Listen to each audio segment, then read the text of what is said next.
Summits ng buhay po ng isang atleta. Yan po ang ating tututukan ngayon sa inyong paboritong kasalo tuwing Sabado, ang Power and Play. Magandang umaga po sa inyo lahat mga kapatid. Muli po sa aming pagbabalik dito sa ating TV5 Media Center. Ako po si Noli, Eala para sa Power and Play. Hatid sa inyo ng Cherry Loom, ang yerong may aluminum, Cherry Tigo, Love Your Journey, Photon, gawa ng Pilipino para sa Pilipino, at ng Joyride, ang inyong pong bagong kasundo.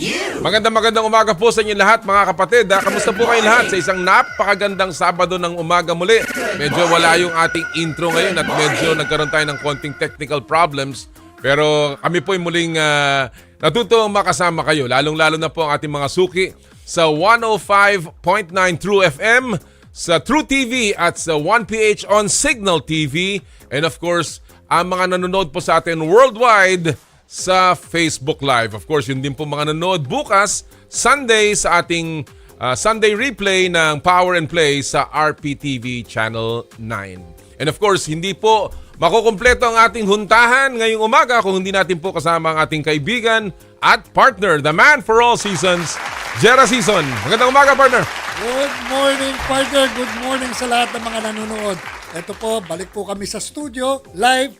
At alam mo naman na, kumbaga tayo last week nasa nature tayo. Yan. Di ba? Yan. Pero ngayon, nakakamiss na rin yung lamig ng studio at yung simoy ng aircon nito. At saka siguradong hindi tayo maghahang dito. Yung...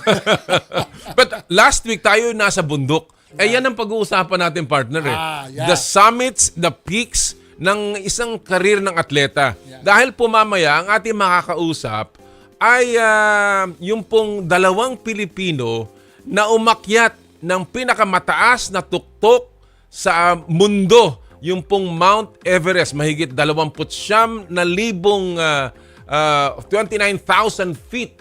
Ha? At dalawa pong Pilipino ang nakaakyat dyan. Bakit nila ginagawa yung ganyang klaseng paghamon sa buhay nila? Oo, diba? Lalo na sa meron yang risk of life and limb. Exactly. 'Di ba? And if I may add to that, partner, no? Ang hirap kasi tayo, mga Asians tayo, hindi naman tayo sanay sa ganyan. Sa sobrang lamig. Sa sobrang lamig, Oo. yung ganyang klase pa nun.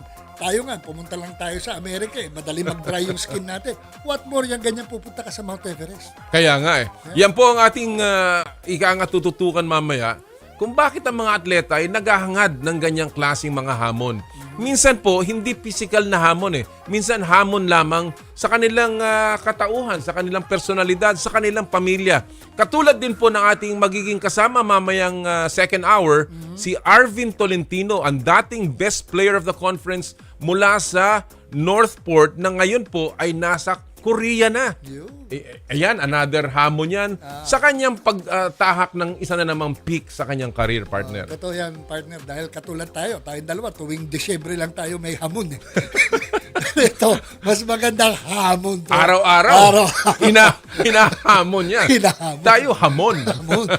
Kaya po yan ang ating mga pag-uusapan. And of course, yung pong buhay pa ng iba nating mga atleta. Naku, napakarami po niya. Ang daming balita this week. Lalong-lalo na, ito pong ating kaibigan, unahin ko muna to bago natin of course puntahan ang ating main topic sa What's the Score. Yung pong nakikita natin mga social media na lumalabas tungkol kay Manny Pacquiao na meron na namang hamon sa kanyang buhay. Yan na naman Hamon na naman. Puro hamon no? Pero kita mo naman yung training na ginagawa ni MP Yung bang yung pagtakbo niya, yung kanyang drills, shadow boxing, yung work niya sa mitts, 'di ba? Partner, anong nakaka-impress ngayon? Anong nakikita mo dito kay Manny Pacquiao? Well, sa totoo lang, ako binabantayan ko yang sa YouTube yang si Manny Pacquiao, no? Makikita mo talaga parang hindi nagbago yung ginagawa niya ng training 10, 20 years ago, 'di ba? Yung talagang mabilis ang kanyang shadow boxing, malakas ang tama ng mitts, pero ang tanong, madideliver kaya niya yan sa actual na laban given nung edad niya ngayon? Yun ang mabigat na factor doon, partner. 46 years old po, 46. Mga kapatid, si Senador Manny Pacquiao. Alam mo, siguro yung bilis niya, sabihin na natin, mapanatili niya yan. Yung kanyang liksi. yung experience niya, of course, yung karanasan niya. Pero pag yan kaya ay tumanggap ng suntok, hindi indahin, katulad nung ng araw. Yung tulad ng pinag-usapan natin kanina bago tayo magsimula ng programa, no? Nakita natin yan kay Mike Tyson when he fought against Jake Paul, di ba? He was so menacing. Nakakatakot sa Talaga? video, Oo. di ba? Parang Kahit yung suntok, parang lagatok, di ba? Oo. Kita mo, biro mo sa edad na ganyan. Ilang taon na ba si Mike Tyson? 50? 50, mahigit na yata. Mahigit. Oo. 56 or kwan. Hindi naman. Ganun ba? Parang ganun Oo, sige. I may be wrong. Pero nasa mid-50s yan Oo. or early 50s. Pero kung makita mo sa video, parang halimaw. Di ba? Oo. Pero pagdating ng laban, yung nakatikim na suntok, Umatras na. Ayaw na magbumitaw. Or talagang all for show. Yeah, all Dahil for alam show. mo naman. Pero ito, iba siyempre po itong kay Pacquiao sapagkat ito po ay for a title belt. Yeah. Ito pong WBC Welterweight Championship ni Mario Barrios. Yeah. Alam naman natin itong si Barrios, meron ding taglay na lakas ito, bilis at agresibo to. Oo. Panay ang pasok nito. Kaya again, yung pong nakikita natin sa social media ng mga pag-training niya, at of course, yung mga lumalabas na mga legends na nagsasalita na hindi, kaya ni Pacquiao yan, iba-ibang klase, pero mag-iingat siya, etc. etc. Alam mo, part of the show yan, of course. Alam natin sa boxing, ganyan talaga. It sells tickets. Pero again, ang tanong dito, kaya-kayang abutin muli ni Senator Manny Pacquiao itong bagong tuktok na tinatahak niya sa kanyang personal na bundok. Yeah, but, I mean, in all honesty, ako gusto kong manalo siya. Siyempre. Lahat tayo mga Pilipino, gusto natin manalo siya.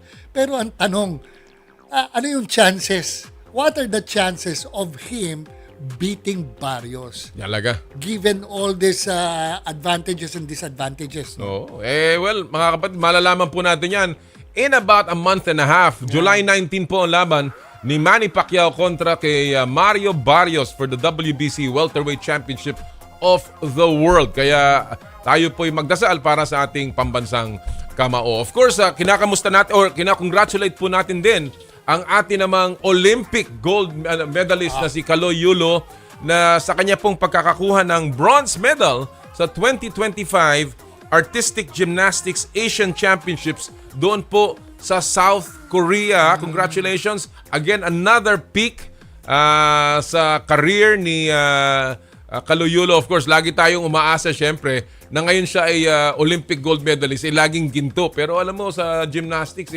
yung maliit na bagay, ang laking puntos noon para sa podium finish. Yeah, so yung pong all around, nanalo po siya ng bronze medal with a total score of 83.63. Third lamang dun sa dalawang Hapon na nanalo po ng Asian Championship. So, but still, patuloy po ang pagtakbo ng paghahanda ni Kaloy Yulo patungo na naman sa isa na namang Olympiada. Yeah. Alright! Pero again, alam mo, partner, syempre, today, we are one day after Game 1 ng NBA Finals. Ewan ko kung kayo po ay nanood, kung live man o yung replay. Pero kung hindi po kayo natuwa at na-shock sa nangyari kagahapon, hindi ko po alam kung ano pa ang pwedeng makapagbigay ng galak sa inyo. Sapagkat napakagandang laban, nanalo po ang Indiana, come from behind win muli. Laban sa OKC. Yung number 1 seed ang OKC Thunder, mga kapatid. Ang record nila coming into the playoffs, 68 wins. Sila po ang merong tinatawag na second biggest point differential in NBA history. Partner. Matindi. At isang beses lang sila natalo against an Eastern Conference opponent the entire year. Tinalo sila ng Cleveland at home. Yun lang, partner. Yun lang. And yet kahapon, nasingitan na naman sila nitong incredible Indiana Pacers. Oo nga. Actually, dapat ang pangalan ng Indiana should not be Pacers. Ano dapat? But Indiana Badgers. Akala ko, Chambacers. Badger. Kumbaga talagang, di ba, maski na natatalo sila, they find ways to really win the game. Relentless. Grabe. Alam niyo po, ito, bago natin ipasok ang ating bisita, mga kapatid, alam nyo po, itong isang record na dapat yung tingnan. In the history of the NBA Finals, bago po kahapon, 0 out of 182 games ang mga koponan na pag sila po ay naghahabol ng 9 points below the last 3 minutes of an NBA Finals game. 0 out of 182. No. After yesterday, 1 out of 182. Kita ninyo yan? Imagine that, mga kapatid. Yung pong 9 points na naghahabol in the last below 3 minutes. Pambihira ang ginawa. Pambihira talaga. Ako, sa totoo lang yung tira ni Halliburton, hinawakan ko yung pangako Bumagsak Bumagsak yung pangako. Well, bago po bumagsak ang mga panga natin sa patuloy na pamamangha. Well, pag-usapan na po natin ito mismo sa ating What's the Score?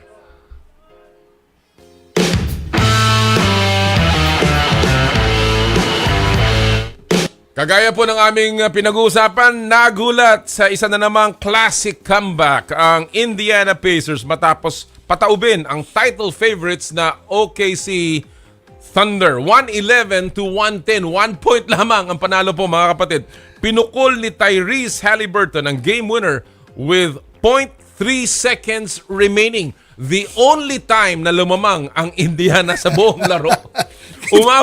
Umabot ng 15 points ang binura ng Indiana para silatin ang Game 1 mula sa OKC. Ang tanong natin ngayon ay, talaga bang favorites pa rin ang OKC o dapat nang seryosohin ang mga taga-Indiana? At para po pag-usapan yan, makakasama natin ngayon, talagang kino-cover niya itong seryeng ito at ang buong NBA Beat. Ang NBA Beat website reporter na si Pau Ambat ng NBA Philippines at OneSportPh. Magandang umaga, Pau. Walang audio. Maybe audio. baka nakamute. Pau? Tingnan natin kung babalik natin ang audio ni Pau. But, partner, alam mo kahapon, aside from the fact that OKC has been dominated yung buong game. Sabi nga natin, naman. 0.3 seconds lang lumamang So ngayon sabihin nun, 47.90, 59 point 57. 63. Parang gano'n, di ba? 57 seconds na lamang ang OKC. Sa 3 seconds na lang. 0.3 nga, hindi nga 3 seconds. 0.3 ba? 0.3 seconds ang naiiwan Pero ang naging rason doon, yung 25 turnovers ng Indiana, ang laking bagay nun, partner, yung suffocating defense. Yeah. Ito, mukhang pwede na. Hello. Hello, Pau. Ayun. Yan, magandang umaga, Pau. Sir. Good morning, Pau. Good morning po. Good morning po sa nakikinig. Kasama natin si Jera Season, Pau. Sir Jera, good morning po. Good morning. First time natin makakasama si Pau, ang ating pong NBA beat reporter mula sa NBA Philippines, of course, at One Sports. Well, Pau, let me ask you. Okay, I will go straight to the point. Unang-una, reaction mo doon sa pagkatalo ng OKC? Sa totoo lang po, medyo hindi na ako nagulat doon sa comeback nila. Throughout the game kasi, nung nagtatry ang OKC, tapusin na sila. They kept coming back. Tapos nung bandang nakalamang sila ng nakakadigid yung OKC, sabi ko, delikado. Ano na OKC. History ng playoffs. Nakita nyo naman ko. Sila parang SD. Baka pwede nating yung headset mo, pa baka gusto mo na lang, tanggalin natin, baka mas malinaw. Mas malinaw. Tingnan natin nga. Rinig po ba? Yan! Mas mabuti pa yan, Pao. Sige, go ahead. Well, Sir, yeah. Yung hindi na ako nagulat sa Indiana. They can pull it off, actually. Talaga, So, naman sa play. Kasama naman, sir, sa playoff record nila. Nung first half kasi, ang pangit ng nilaro nila They have 19 turnovers nung first half. So, imagine nung 19 tapos I think down lang sila ng 12.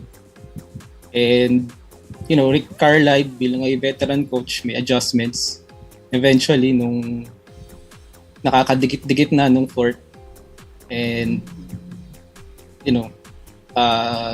nakuha nila. And I'm not surprised actually na they pull off the comeback based dun sa history nila sa playoffs. Well, Pao, based from your statement, sabi mo talagang alam mo naman na talagang ganito ang Indiana. So, ang feeling mo, sila ang pwedeng manalo, mag-champion itong NBA Finals?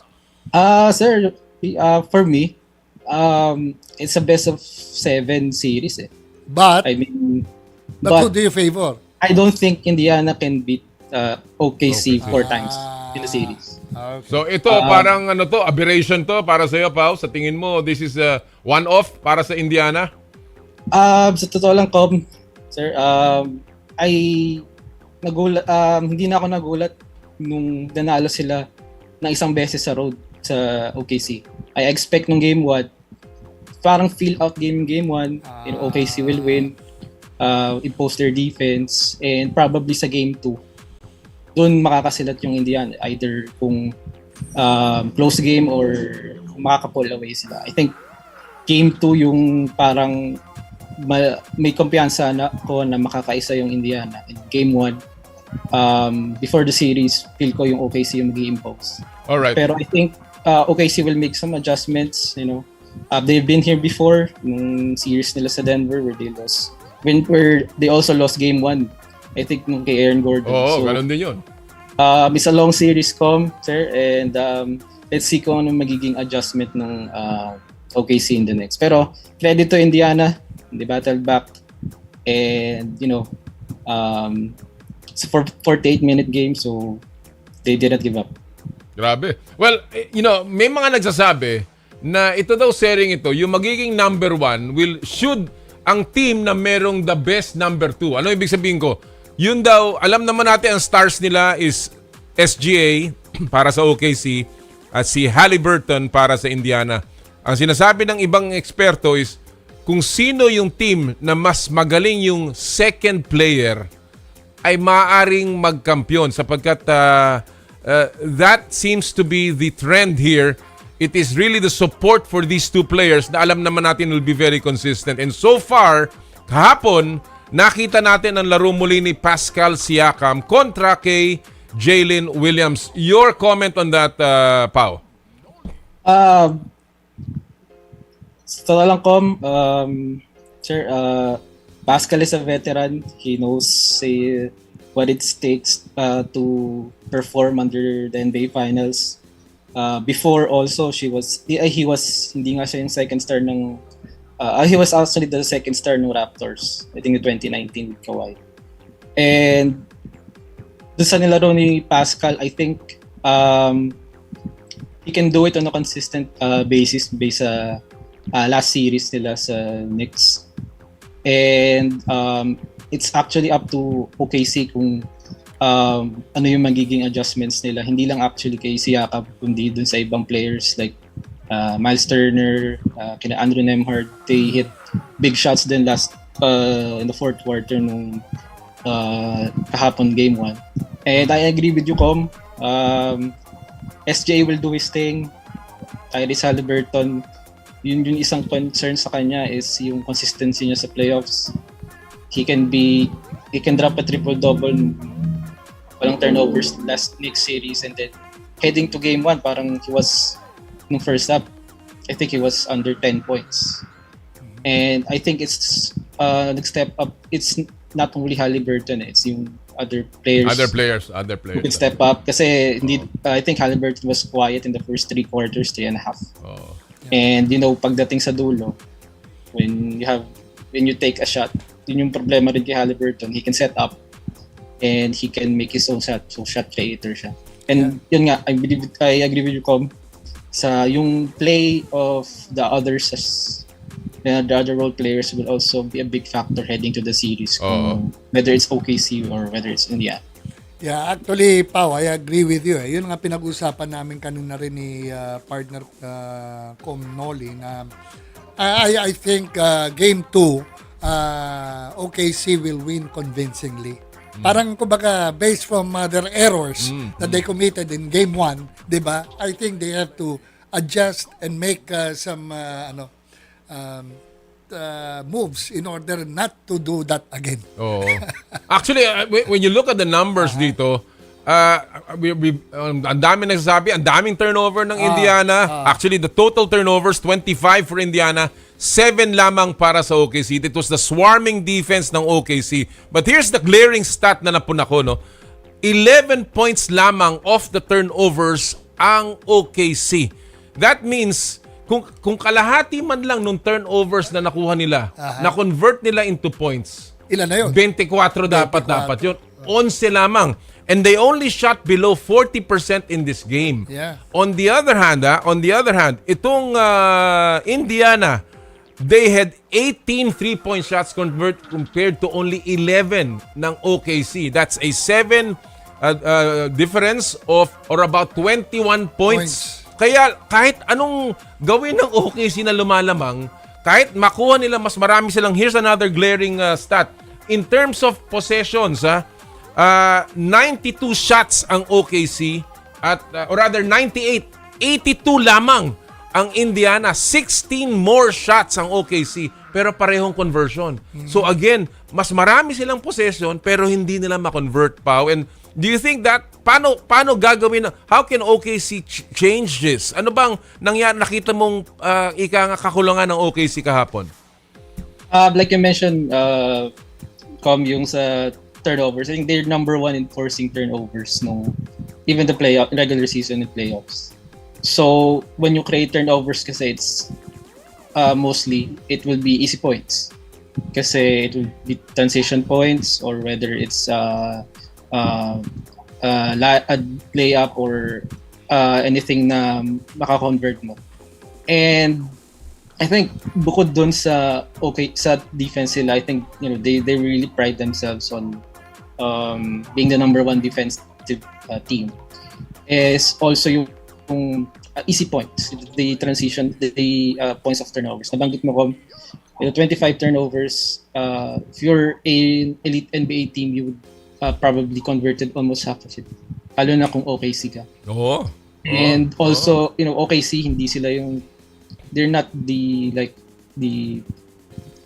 unlike Indiana na, they enjoy on making threes and attempting or making threes, pero they excel more on being it a slow half court game. Kasi yung Indiana is a run and gun team. They can whether it's a make or miss, they will push, and it's up to OKC actually to stop it and to make it a grind game, a half court game, and convert those easy points. Kasi malaking bagay yun when your shots are not falling sa labas. And you're not making so many may attempts ka nga, mas marami yung possession mo, pero hindi mo naman siya makonvert. Sa madalit salita, hindi rin, may hirapan ka rin kung lamang ka, panatili, or kung naghahabol ka, makahabol.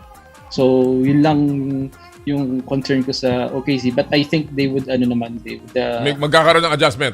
Magkaroon ng adjustment knowing Coach Tignan. And of course sa Indiana, parang nagkaroon sila ng thinking na they did not actually play their best game, pero nanalo sila. Panalo pa rin. So kumpiyansa rin yung Indiana ko, sir. So Pao, sa madalit salita, partner, ang sinasabi ni Pao, hindi okay si OKC ng Game 1. At tumataas yung kumpiyansa ni Pacers. Diba?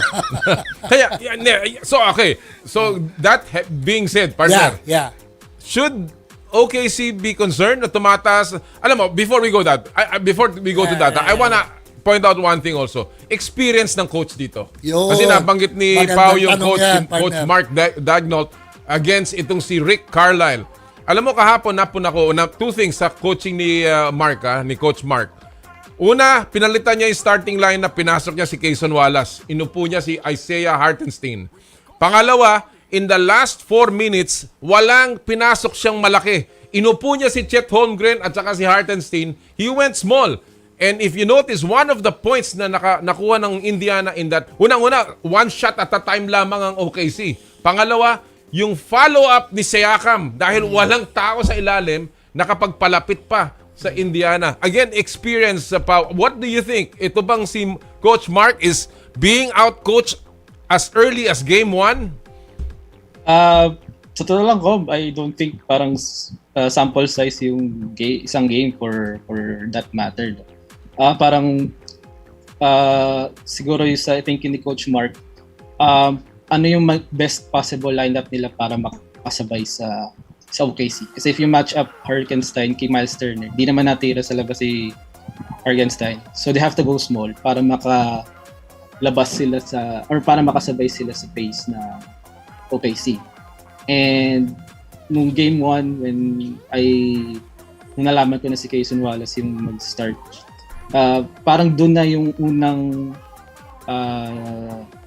psych game or psycho game between the two coaches.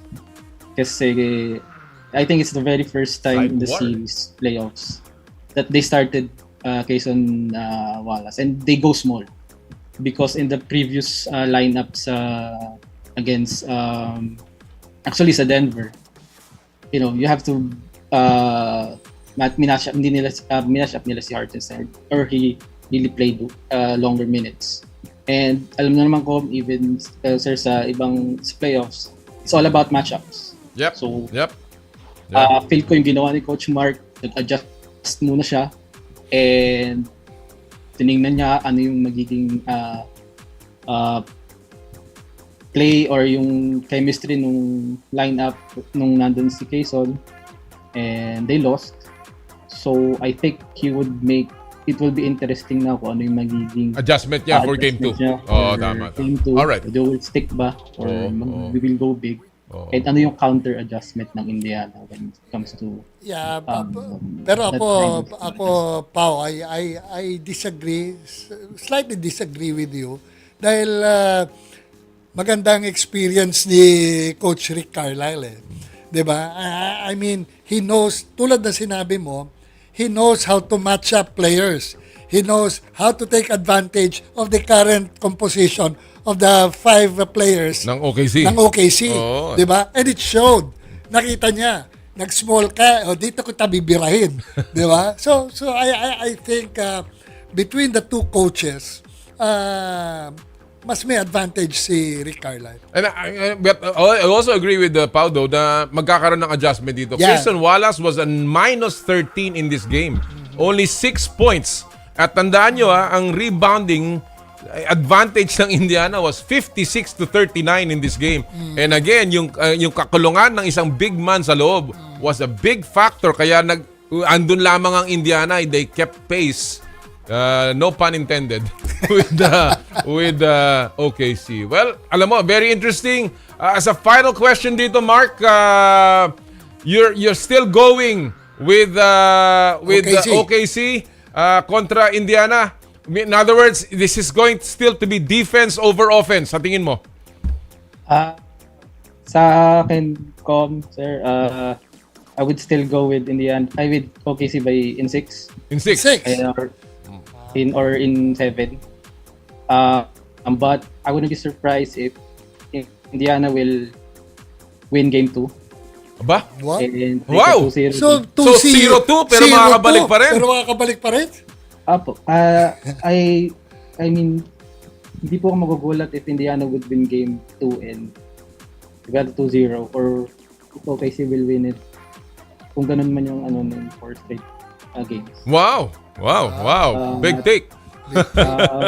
Yun lang yung sa akin comment, sir. I just don't I think yun yung ang lagi ko lang tinitingnan, sir, every matchup, every playoffs is when they are at their best. In OKC is at their best and Indiana is at their best. All right. Para sa akin lang, sir, I think mas more likely if OKC would win 4 out of 7 games. Wow. All right. Yeah. All right. Pero hindi ako, sir, Indiana hater. I really enjoy the No, I think No. Oh, okay lang 'yan. Indiana, really play because they play as a team. Hindi ko sinasabi na hindi play as a team ng OKC, but in the playoffs, they're probably one of the best teams to play to watch. Actually, alam mo, right now, a lot of Indiana has made a lot of believers. Talaga. Yeah. Ang dami talaga. Kasama na ako dyan. Kasama na rin ako. Alam mo naman natin, we chose Indiana just before the playoffs at Although talagang OKC is a heavy favorite, pero again, nobody is now doubting the capability of Indiana to maybe even pull an upset dito sa NBA Finals. Pao, maraming salamat sa panahon binigay mo sa amin ngayong umaga. Huwag kang madadalain. We will continue to follow your writings sa NBA Philippines. Maraming salamat. Thank you very much, Pao. Thank you, sir. Thank you po. Maraming salamat. Mga kaibigan, si Pao Ambat, ang ating pong NBA Beat website reporter ng NBA Philippines at OneSports.ph. Alright, talagang itong series ito, sabi nga nila, a series does not start until their visiting team wins a road game. And ngayon, nagsimula na. Nagsimula na. Ayan na! Ayan na! Game 1 pa lang. Alright mga kaibigan, bago tayo mag-break, isa muna pong paalala mula sa ating mga kaibigan sa Smart. Puso Pilipinas is a movement to celebrate the Filipino athlete powered by Smart. Follow them on Facebook, Instagram, Twitter, and YouTube. Get a chance to win exclusive Puso Pilipinas merch by sharing their Facebook page in your social media accounts with hashtag Puso Pilipinas. The Giga Life app is the latest mobile app from Smart that lets you discover and enjoy your passions with the different Giga promos. It can be downloaded and used by Smart Postpaid, Smart Prepaid, Bro Prepaid, and TNT subscribers via the Apple or Google Play Store. What can the Giga Life app do for me? Check your balance, monitor your current subscription, top up using debit credit card. Subscribe to the latest Giga promos, monitor your data consumption, auto-detect your mobile number when you are connected to Smart Network, one-tap subscription to the most popular offer, Giga Video 99. And of course, Power and Play is powered by Smart. Live more today! Thank you! Huwag niyo pong kalimutan mamaya ang mountaineering team ng Pilipinas na umakyat po sa Mount Everest. And later on, Arvin Tolentino will be also on the show. Sa amin pong pagbabalik, of course, it'll be continuing discussion sa PBA naman, mga kapatid, with Abac Cordero. Ito po ang Power and Play hatid sa inyo ng Cherry Loom, Cherry Tigo, Photon, at ng Joyride. Ang oras po natin, 8:41 ng umaga.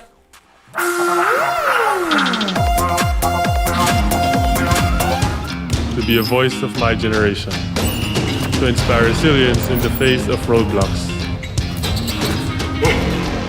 And in sharing my stories, I let others share in my passion.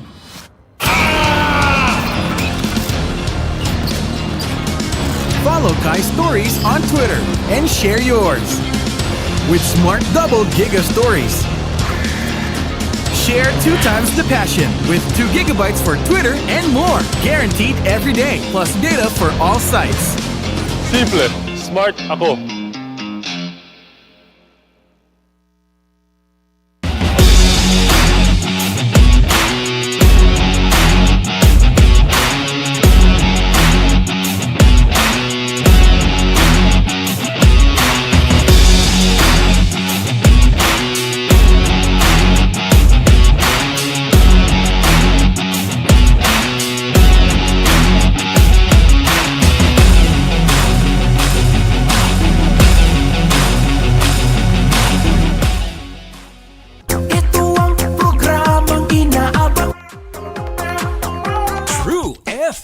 On 105.9.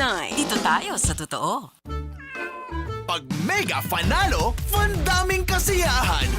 Fandaming pwedeng mapanalunan. Register na sa megafanalo.com. Panool! Gaming for 21 years old and above only. Game responsibly. Keep it fun. Ang oras, 8:43. Ang oras sa True FM ay hatid sa inyo ng Mega Fanalo. Fun na all. Gaming for 21 years old and above only. Keep it fun. Game responsibly. At Whirlpool Home Appliances that make everyday living so much easier. From washers, dryers, refrigerators, microwave ovens, cooking products, to air cons, air purifiers, and dishwashers. Each Whirlpool appliance combines elegance, efficiency, and performance to help you take better care of your family every day. Give everyday care with Whirlpool. On the way na ang funny bagong saya.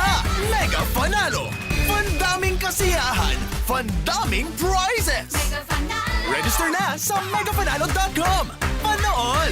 Gaming for 21 years old and above only. Game responsibly. Keep it fun. Hi guys, today we'll get to know Bjorn Usok, Dunkin's newest endorser. Usok, what's your current favorite drink? Dunkin' Ice Breve. Ooh, it's that bold espresso made indulgent with half milk and half cream. Shall we give it a try?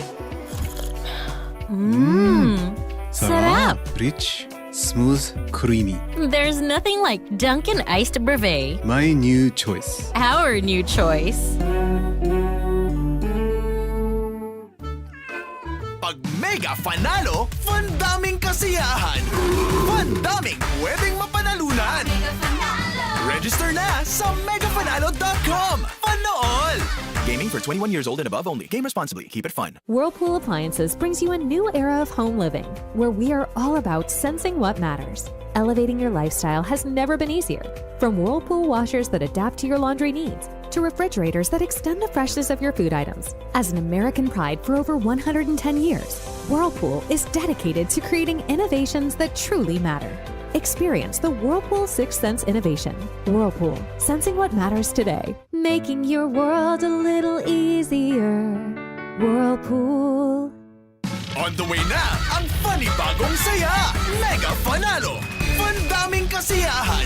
Fandaming prizes. Register na sa megafanalo.com. Panool! Gaming for 21 years old and above only. Game responsibly. Keep it fun. Whirlpool Appliances brings you a new era of home living, where we are all about sensing what matters. Elevating your lifestyle has never been easier. From Whirlpool washers that adapt to your laundry needs, to refrigerators that extend the freshness of your food items. As an American pride for over 110 years, Whirlpool is dedicated to creating innovations that truly matter.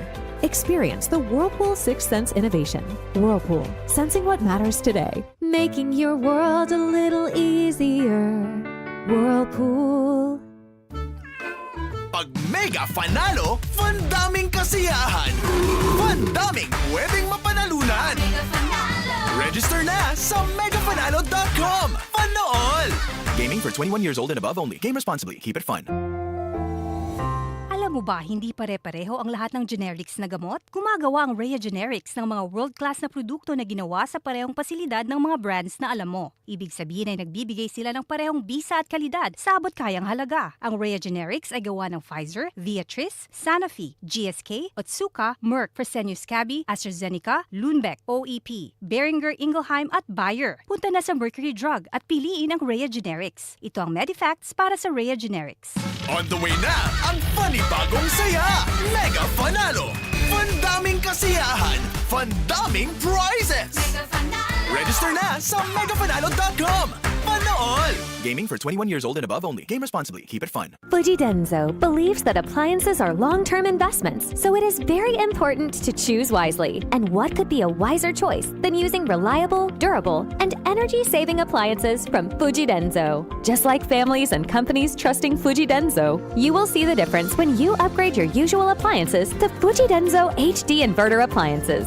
Fujidenzo, quality above all. Upgrade your home, upgrade your business with Fujidenzo, quality above all.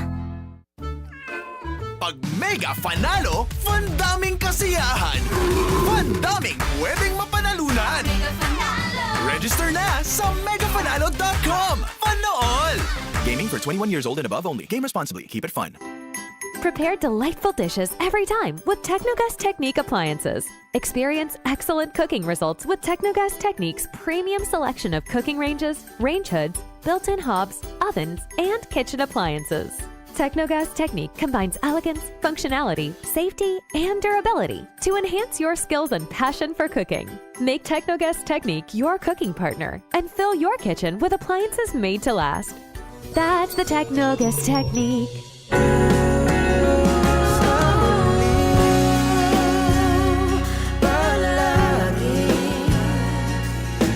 Babalik pa rin sa yakap mo. Ulit-ulitin man, nais kong malaman mo. Iyo ako. Pipiliin. Uulit-ulitin. Dunkin, palaging pasalubong ng bayan. Hi guys, today we'll get to know Beyond Usok, Dunkin's newest endorser. Usok, what's your current favorite drink? Dunkin Ice Brevet. Ooh, it's that bold espresso made indulgent with half milk and half cream. Shall we give it a try? Sarap! Rich, smooth, creamy. There's nothing like Dunkin' Iced Brevet. My new choice. Our new choice. Uy, may chismis sa maladyosang aktres. Ay, sino? Kaya lalong gumaganda kasi may ibang nag-aalaga. Clue. Kaya kong sabihin na si Christine Hermosa to. Ay, hala. Di yan chismis. May iba pang nag-aalaga sa akin. Ay, Christine, share mo yan. Silk Papaya Soap with papaya enzymes and vitamin E para sa kutis na alaga. Kitang-kita ang ganda. Kutis alaganda. With regular use. Sa 65 grams, 18 pesos lang na SRP, achieve mo ang Kutis Alaganda ala Christine Hermosa with regular use. Bili na! Have a Kutis Alaganda with regular use with the #1 beauty bar soap in the Philippines. Silka Papaya Soap. Power and Play with Noli, Eala.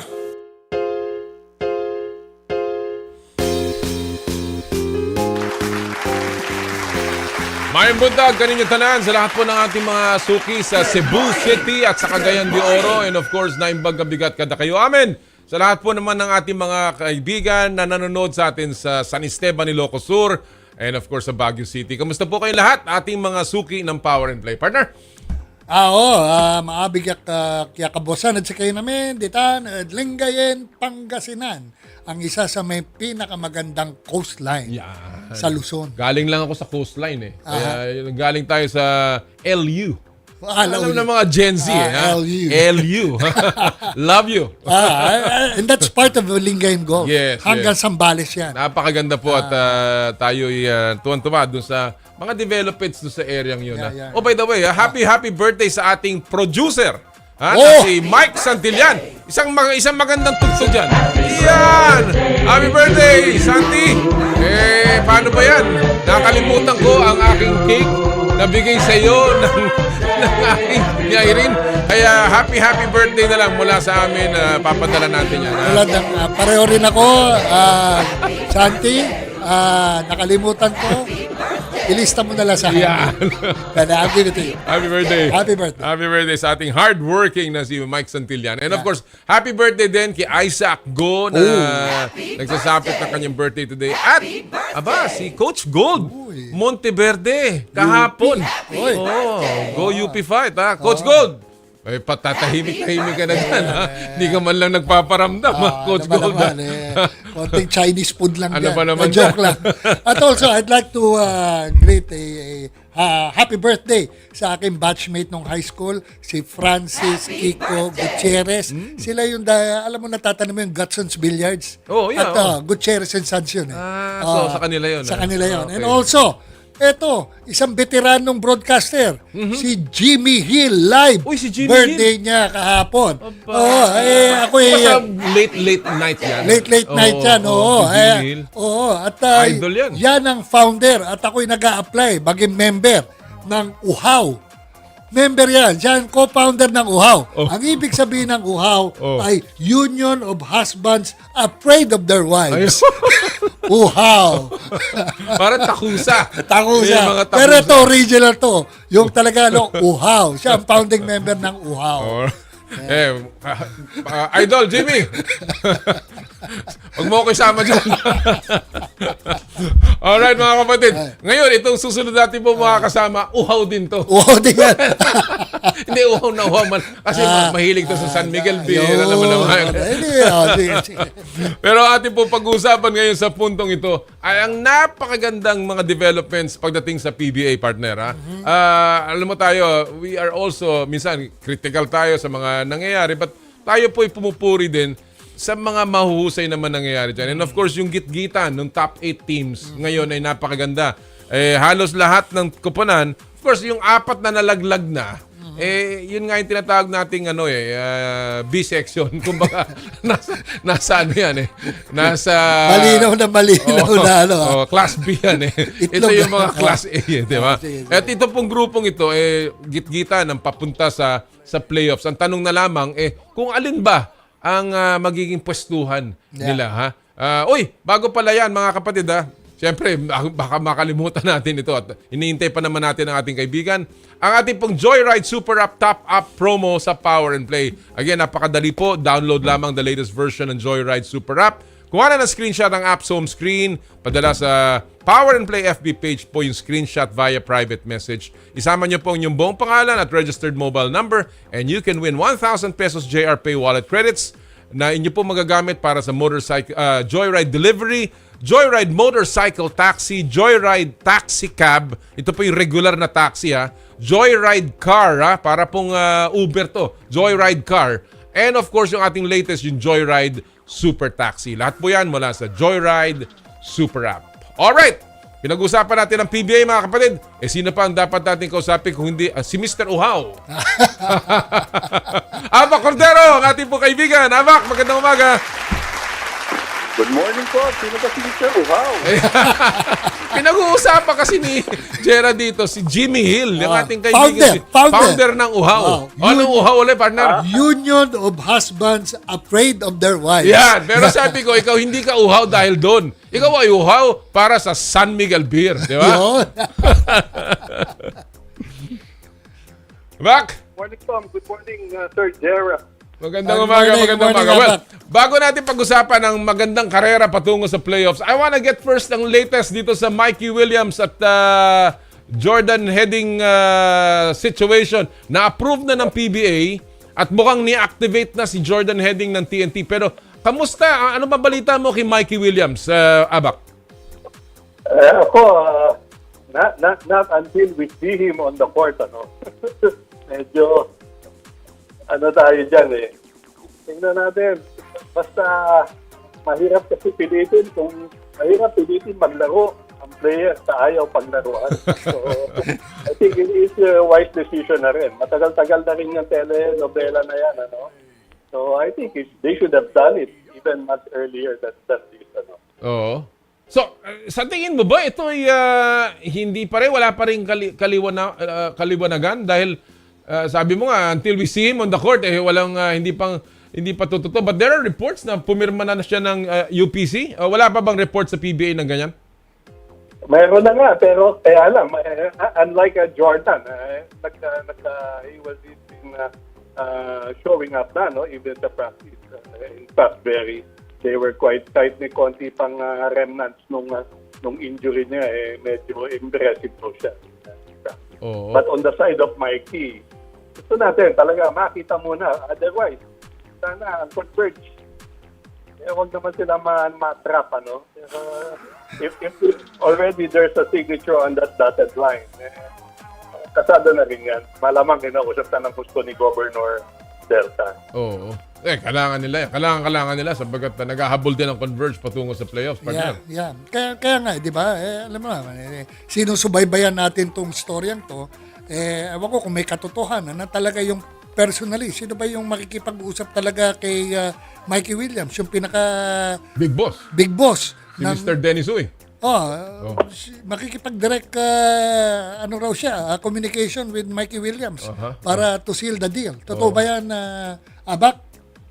Mabuti pa, ikaw na lang kausapin Ba't kami?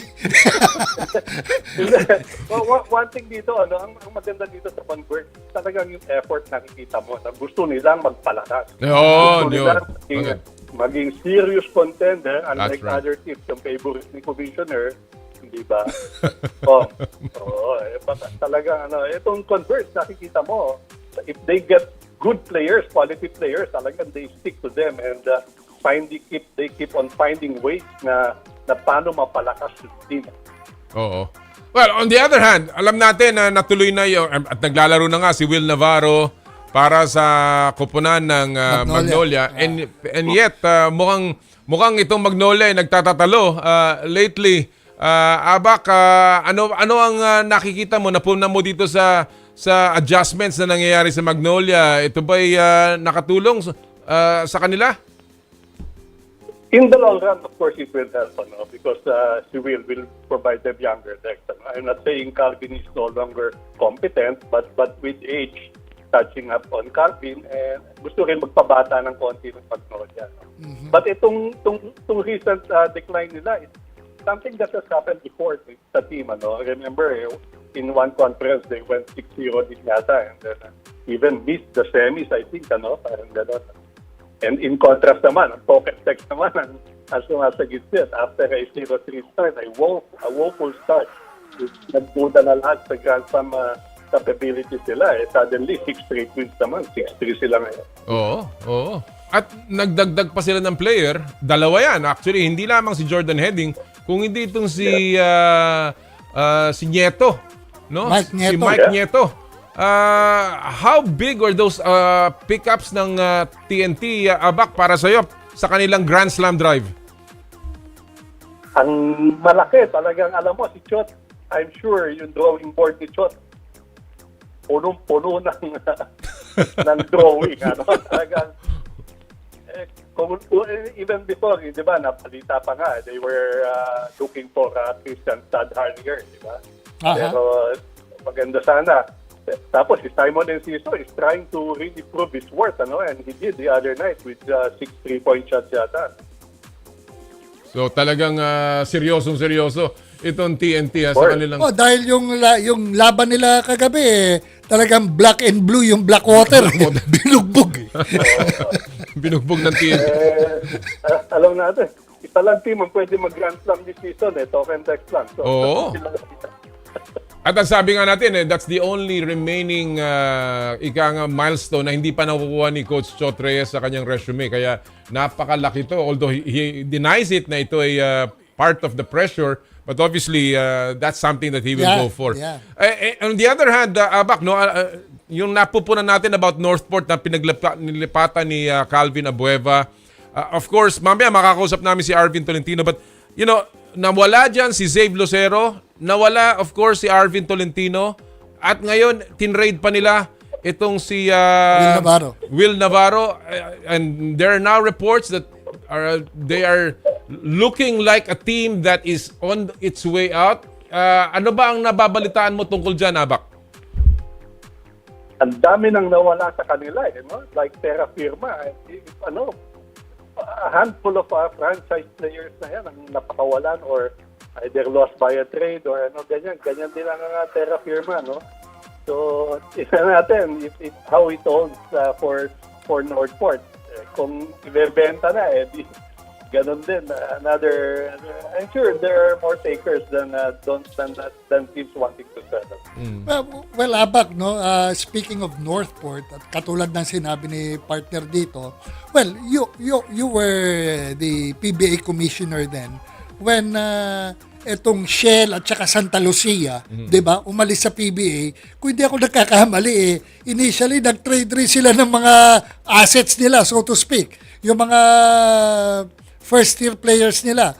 Do you think parang ganito nangyayari ngayon with Northport? Actually, ako, during my time, it was Shell. Yung Santa Lucia was after my time. Okay. Ang nangyari sa kanila. But yes, there were some major changes, trades na ginawa ang Shell before nagbigay sila ng notice sa akin na paalis na sila ng liga. And at that time, it was a regular trade, so tinuloy pa rin yan ng Commissioner's Office. Pero nung nalaman namin na ibebenta na o titigil na pala ang Shell at naghahanap na sila ng buyer, tinigil na natin ang trading noon. So while wala pang nangyayaring ganyan, at least now there are sure signs na ganito nangyayari sapagkat they're unloading their assets. But again, partner, in fairness to the Commissioner's Office, dahil ang isang franchise, kung wala ng laman yan, baka ang presyo niyan hindi na rin maganda pag naibenta. So meron yang trade-offs. Although syempre yung pag-trade mo ng mga player meron ding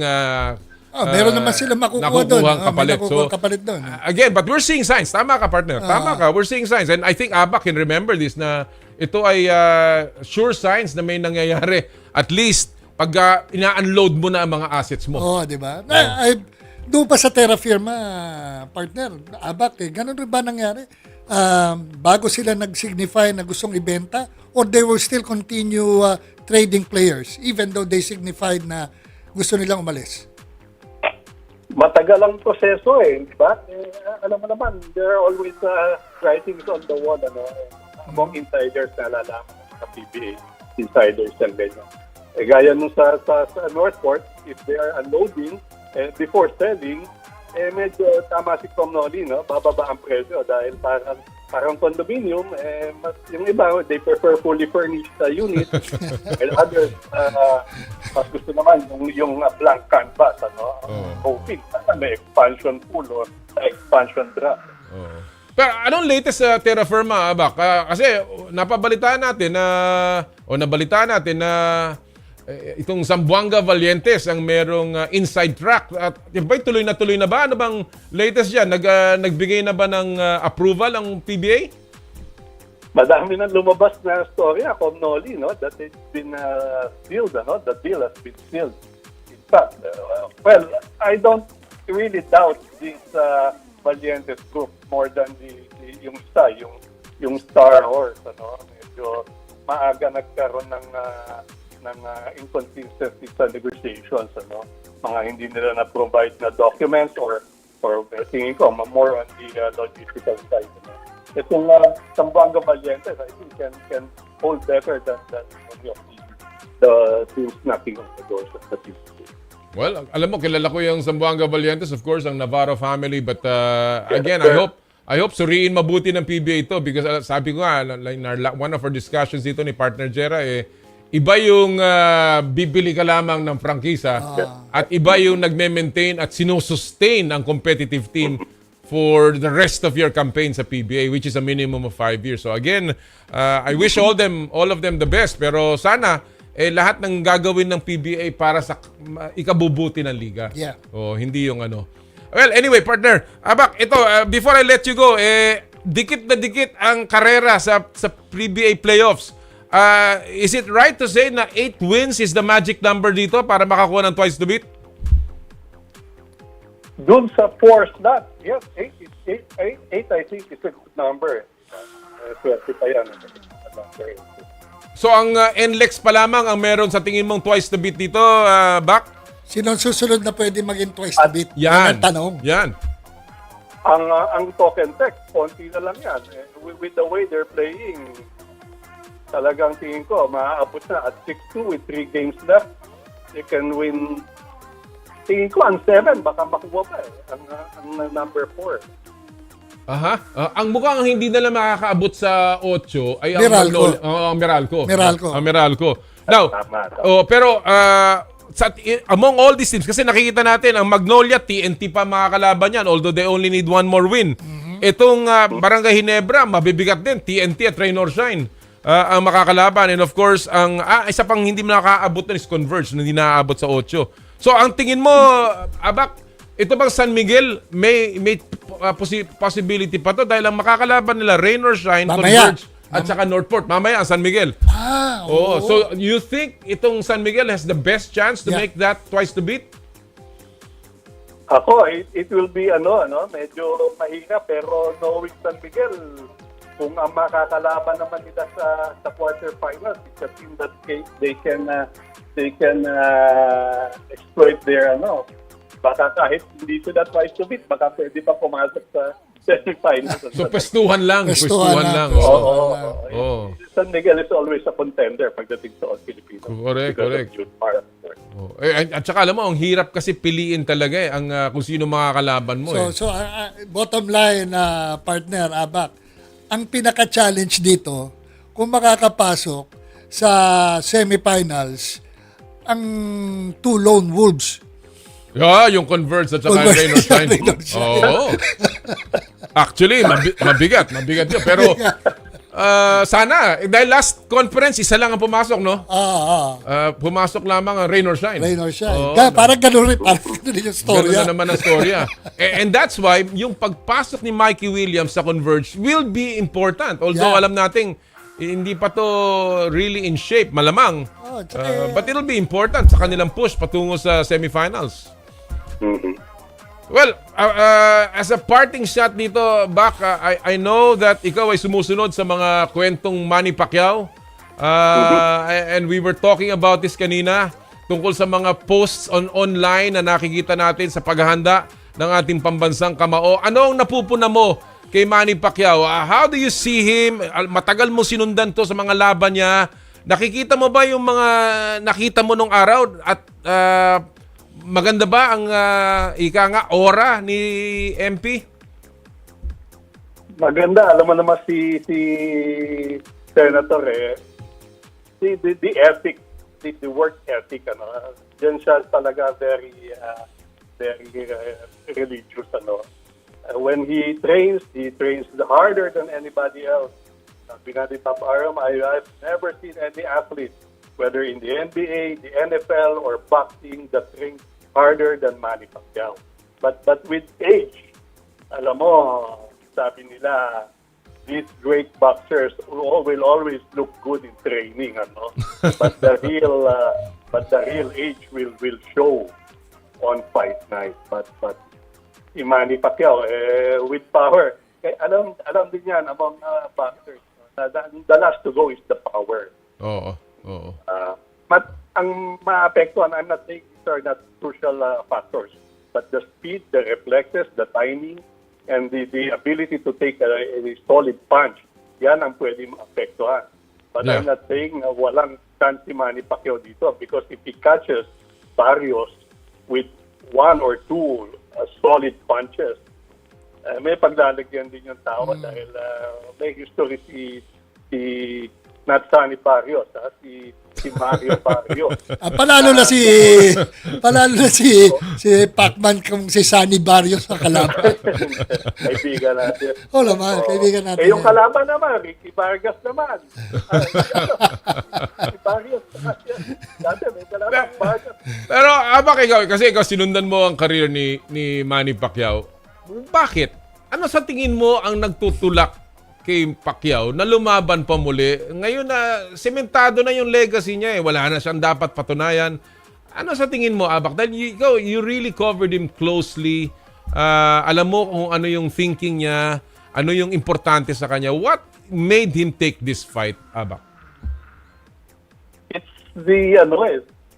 the boxer's age. Alam mo, ang boxers, pag nag-retire, kinakatiyan, yung hinahanap yung even the pain, they look for it, nami-miss nila yung tinatamaan sila, yung nakikipagpasagan sila ng mukha.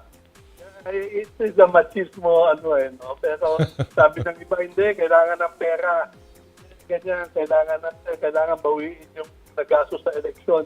I don't think there's part of the pagdating sa monetary issues. Pero si Manny, isa lang ang niya. He wants to become a world champion at 46 years old. Wow. Well, atin laging pinanalalangin ng ating pambansang kamao at sana nga walang masamang mangyari sa kanya. Yun lang naman yung kanyang kalusugan. Win or lose, of course, Manny Pacquiao will always be Manny Pacquiao. Abac? Yes, sir. Sana. The 100 million Filipinos, how we supported Manny Pacquiao in his prime, it's time to rally behind him in this fight. Talaga. Maraming salamat, Bac, at you're always a trooper. Salamat sa panahon binigay mo sa amin at sana magkita tayo dito muli. Thank you so much, Abac. Welcome. Cordero. Approved. Maraming salamat ang ating mga kasama, si Abac Cordero mula sa Uhaw. Meron din siya sinabi, Kati. Kasama si Manny Pacquiao dyan. Alright, bago po tayo magtapos, bago tayo mag-break mga kapatid, silipin muna natin ang ating mga viral videos at pop culture sa mundo ng palakasan sa Stop and Pop. Ito, mainit pa itong video ito. Ang title po ng video natin ay Wade is Us. Ano kayang Wade is Us? Tingnan nyo po ito, itong ating litrato at saka ito pong ating video. Marami ang nakarelate sa reaksyon ni Dwayne Wade sa game winner ni Halliburton kahapon. Malamang kayo rin. Panoorin natin, Yan, nakita nyo yung picture. Well, panoorin po natin ang video na ito, At maririnig nyo ang reaksyon. Ayun,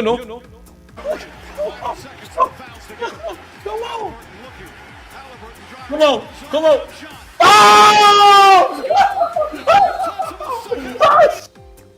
Ang sagaw po niya, superstar.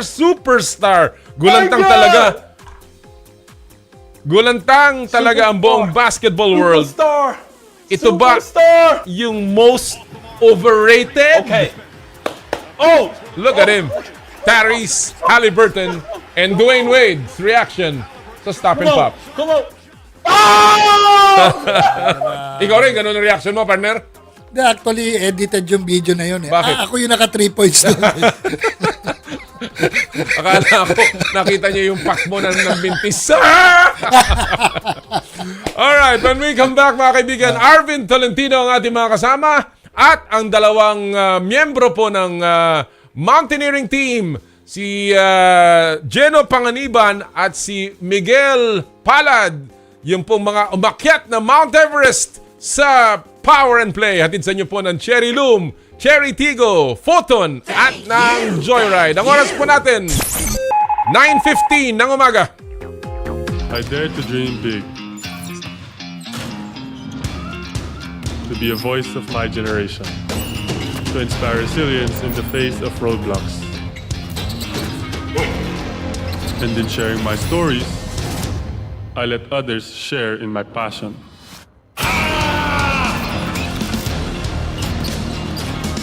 Follow Kai's stories on Twitter and share yours. With Smart Double Giga Stories. Share 2 times the passion with 2 gigabytes for Twitter and more. Guaranteed every day, plus data for all sites. Simple, smart ako.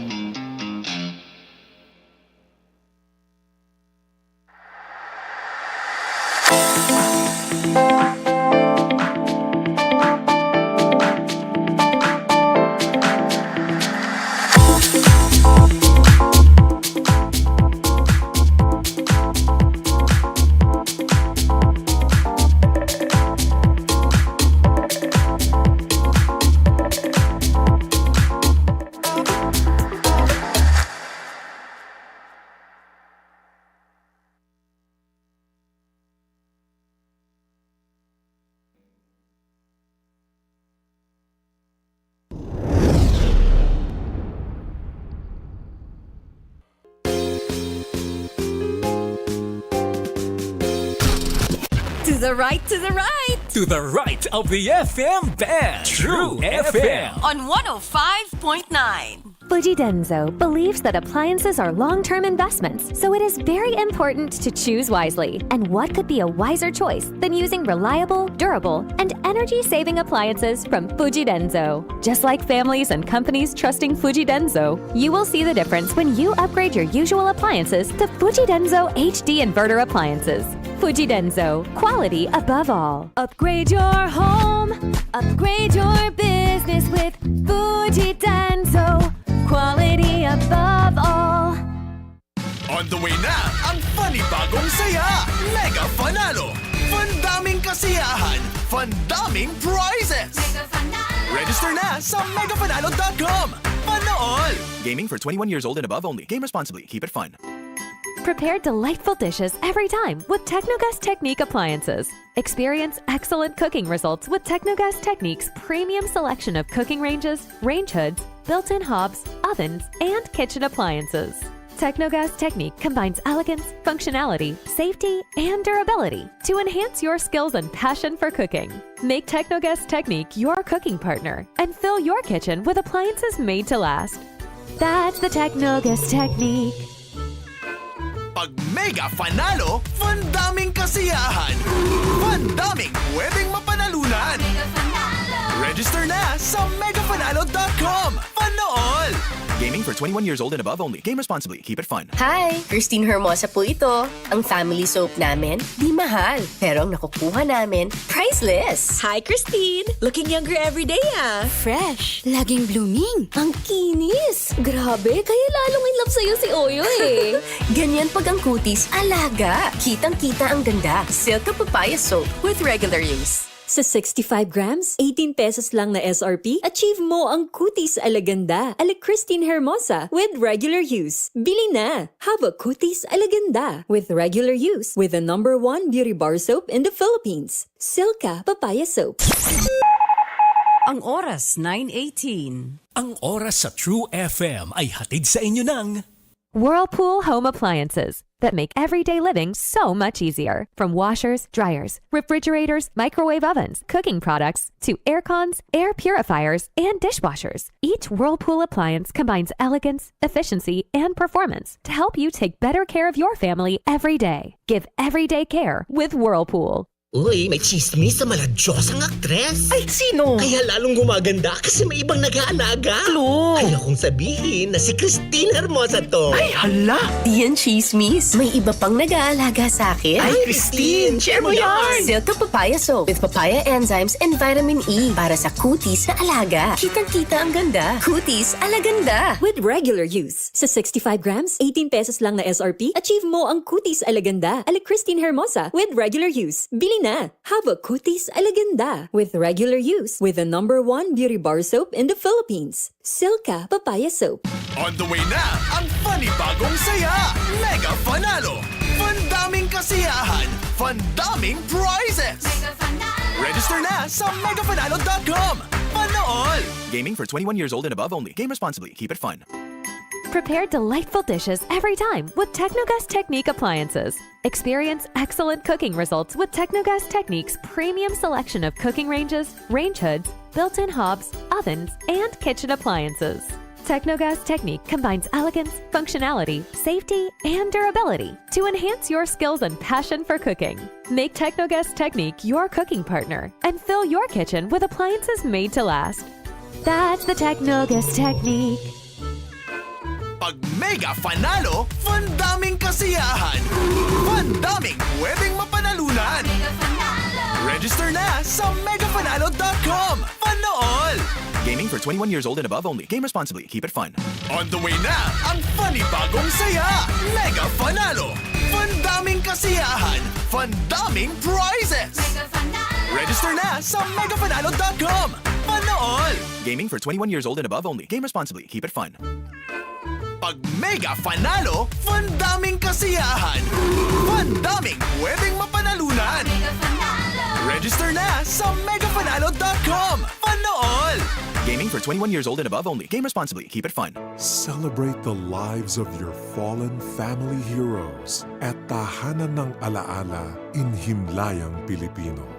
We offer premium memorial service by providing 24 hours personalized customer care with flexible funeral and chapel accommodation packages. At Himlayang Pilipino, we give honor to the heroes of your lives. For inquiries, you may contact us at 0968-896-4850 or 0917-713-5034 or visit us at www.himlayangpilipino.org. Himlayang Pilipino. Basketball has always been a big part of my life. To be great, to be good at everything. When you're passionate about something, you really don't like to lose. It's game day with Bet88 Sports. Bet88.ph. Gaming for 21 years old and above only. Game responsibly. Keep it fun. Enjoy risk-free first bet up to 2,888 pesos. Get in the game like NBA star Kyle Kuzma. Win with Bet88 Sports. Na-miss mo ba ang game kagabi? Gusto mo bang malaman ang latest happening sa sports? Like and follow us on social media. Pwede mo nang balik-balikan ang mga paborito mong games anytime, kahit saan. At pwede mo nang i-share sa tropa. Dito lang tayo sa nag-iisang go-to tambayan ng lahat at OneSportPh on social media. On the way na ang funny bagong saya. Mega Fanalo. Fandaming kasiyahan. Fandaming prizes. Register na sa megafanalo.com. Panood! Gaming for 21 years old and above only. Game responsibly. Keep it fun. Power and play with Noli, Eala. Alright, at this point mga kapatid, gusto lang po natin magpasalamat sa lahat po ng mga sponsors at tagapagtaguyod po ng Power and Play all of these 7 years and going on our 8th year. Gusto ko pong pasalamat of course sa Cherry Loom, ang yerong may aluminum sa ganitong babago-bago ang panahon mga kapatid. Init, biglang ulan, kailangan natin ng matibay at protektadong bubong. Dapat ang bubong ay yerong may aluminum kapag may aluminum tsak na pangmatagalan.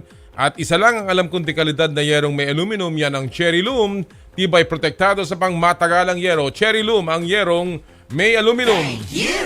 Photon Motor Philippines sa usapang versatile at durable passenger van. Reliable option ang Photon Transvan E-models. Ang Photon Transvan ay equipped with a 2.0-liter Aucan diesel engine, 6-speed transmission, 135 horsepower, 330 Newton-meter of torque. Di ka na mabibitin sa pakay ng biyahe mo. Komportable paghatid ng 13 hanggang 15 pasahero kung ikaw ay nasa transport business. Dependable na pan-deliver ng goods and services for commercial use. May 5 years or 150,000 kilometer warranty, whichever comes first. At sa usapang maasahan, Photon is now 18 years strong in the Philippine market. Tawag na sa inyong pinakamalapit na Photon dealership. Photon, gawa ng Pilipino para sa Pilipino. Thank you! Joyride. No more waiting na sa Joyride QR code instant booking. Parahin lang ang Joyride MC Taxi Driver at i-generate ang QR code sa Joyride Super App. At sa Joyride Super Taxi Hatid Airport Service, wala nang hassle sa pagpunta sa airport para sa inyong flight. Pre-book a ride to the airport from 2 weeks to 24 hours prior to your departure. Just fill out the pre-booking form or scan the QR code to fill out the pre-booking form. For inquiries, you may call Joyride Super Taxi Hatid Airport Hotline at 0920-948-6550. Thank you! 717 Deli, serving quality classic premium sandwiches. Treat yourself to a feel-good meal today. Located at 3rd floor, 53 Connecticut Street, Green Hills, San Juan. 717 Deli, keep you smiling with every bite. Thank you! Skin, your face and body anti-aging center with branches at Alabang Town Center in Green Hills, San Juan. For your skin assessment and treatment schedule, please call 0917-890-1640 or 0977-809-8886. Thank you! Smart, live more today. Thank you! Rudy Project Shades, elevate your performance and style with Rudy Project. Thank you! Maraming salamat po sa lahat ng ating mga tagapagdaguyan.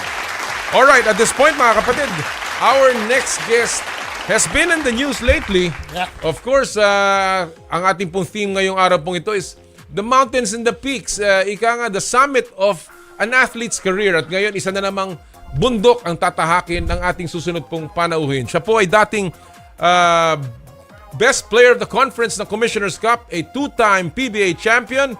At siya ngayon po ay maglalaro na para sa Seoul SK Knights ng Korean Basketball League. Ang ating po kasama ngayon, si Arvin Tolentino. Good morning, Arvin. Good morning po. Good morning po sa lahat. Kasama rin natin si Gerald Season dito, Arvin. And, good morning, Arvin. Good morning. Good morning, sir. Thank you for joining us. Nako, ikaw ba nasa Korea na?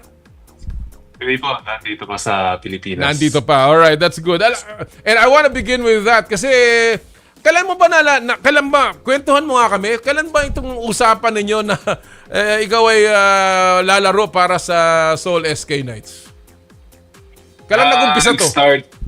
Nag-start siya ko nung after ko manalo ng Best Player of the Conference. Aha. So, tumawag sa akin yung team president, yung general manager ng SK Knights. Wow. And they asked me if pwede kami mag-meet. And I initially said, I don't think that's allowed, kasi I was under contract with Northport pa during that time. Oh, yung nga gusto so they ko said tanungin. it's not, they said it's not, there's nothing official, they just want to meet me, get to know me, my personality, my attitude, my character, parang gano'n lang. Kumbaga parang kwentuhan lang. So walang formal, nothing formal, di ba?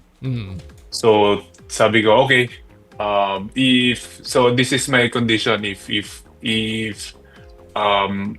kung mapapaisip ako, sabi ko, I need a long-term contract and my family has to be there with me. Wow. Oh. And then I said, okay. Oh. So we went here. We had dinner. Oh. Me and my wife, Brandy, went to the dinner. Oh. Tapos,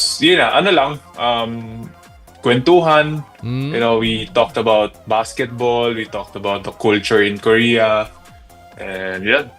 I wanna ask, kasi nung panahon, sabi mo nga, after your BPC na sa Commissioner's Cup, no? And alam naman natin na nangyari sa Commissioner's Cup, ang Northport, top of the elimination round yan. You were the number one team.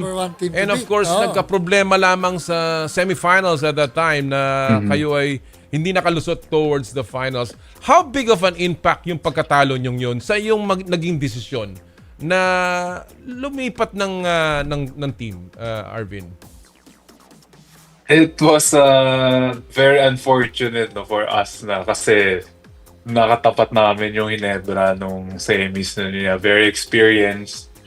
They've been there for a lot of times already, so they know what it takes and they know what to do. Meanwhile, us, a very young team.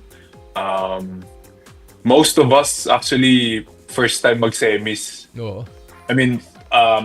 There were only 2 players that has been to the semifinals.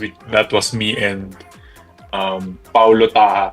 So our team parang first time basically sa semifinals na. Plus playing against a powerhouse team. So, yeah.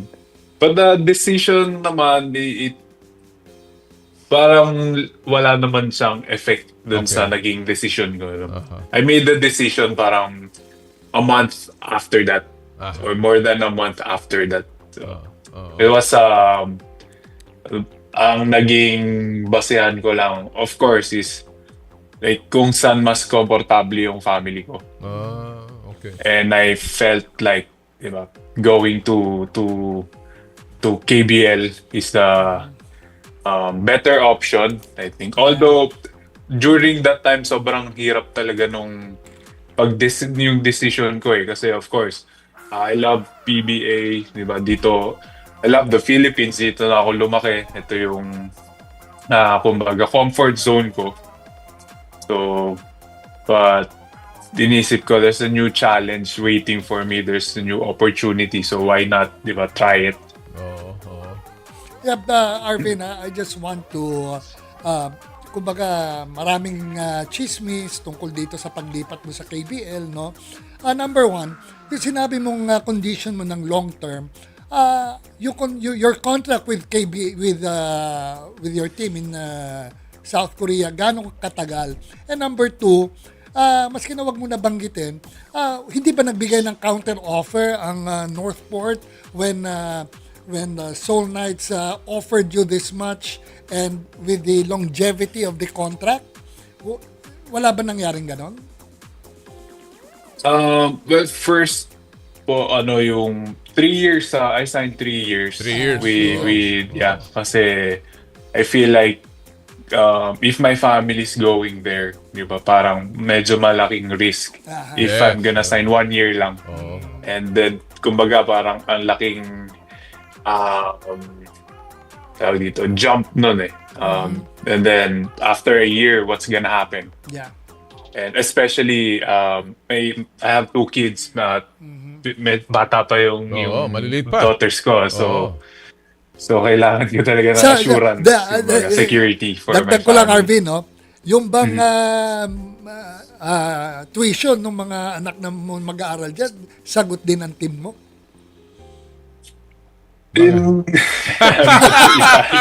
Alam ko na.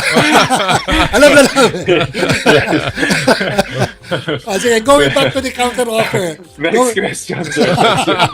Going back to the counter offer of Northport. Siyempre, alam naman nila, sinabi mo sa kanila, boss, itong in-offer sa akin. Did they make a counter offer for you to stay with the team? Not formally. But I told them na okay, openly sinabi ko kaila Coach Bonnie, kay Coach Pido and Boss Eric Ariola na I'm getting offers actually nung time na yun. So and then I waited sa answer nila, tapos we talked. Medyo matagal kaming nag-usap, and then they asked me, so what's gonna make you stay? And then I said that my amount, and so we talked, and then they said after nun, sabi nila na if gusto mong mag-KBL, if that's your dream or you really plan for your family, we're not gonna stop you. Sabi nila, we're very happy whatever decision you make. And sabi nila, if ever you wanna come back, yung Northport is very open. Sabi nila. So that's what I really appreciate with my team, with Northport, sila Coach Bonnie, Coach Pido, and Boss Eric. And of course, they had the right of first refusal under the PBA rules. So obviously, pag bumalik ka ng PBA, talagang Northport pa rin ang una mong dapat kausapin, no? Unless they release you. I wanna ask you, sabi mo, offers. So there was more than one offer coming to you, hindi lamang mula kay Seoul SK Knights, Arvin? Are you at liberty to disclose other teams that were interested na nag-offer din sa'yo, Arvin? Ngayon natapos na. Well, yeah, I think okay naman siguro. But the Samsung also went here. So Korean din. Korea. Oh. And then there were 3 more actually na gustong makipag-usap. But I said, I feel like there's too much options na pag ganun. Yeah, so I parang respectfully decline, parang ganun. Yes. Yeah, I don't. It's gonna be too much na. And then there were 2 teams in B-League also. B-League, okay. Kasi I read na ikaw daw, part of the decision-making process mo was getting in touch with mga kaibigan mo, mga naging kasama mo sa team na naglalaro overseas. Katulad ni Carl Tamayo na ngayon ay naglalaro din sa Korea. At ganun din kay SJ Belangel, and also with Kiefer Ravena. And you said that they gave you advice. Ano ang sinabi nila sa'yo that medyo was a turning point in your decision, Arvin? Well, not much naman yung sa turning point, kumbaga. Nagtanong lang ako kay Carl and kay SJ kasi sila yung kilala ko na naglalaro sa Korea. So I asked them about kung paano yung living there, diba?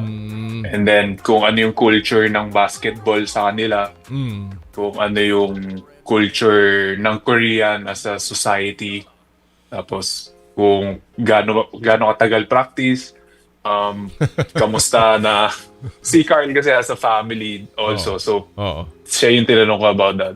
Pero si Carl kasi sa Busan area so province yung Carl. Sabi niya iba dito. Ikaw Seoul ka eh. City ka dito, probinsya.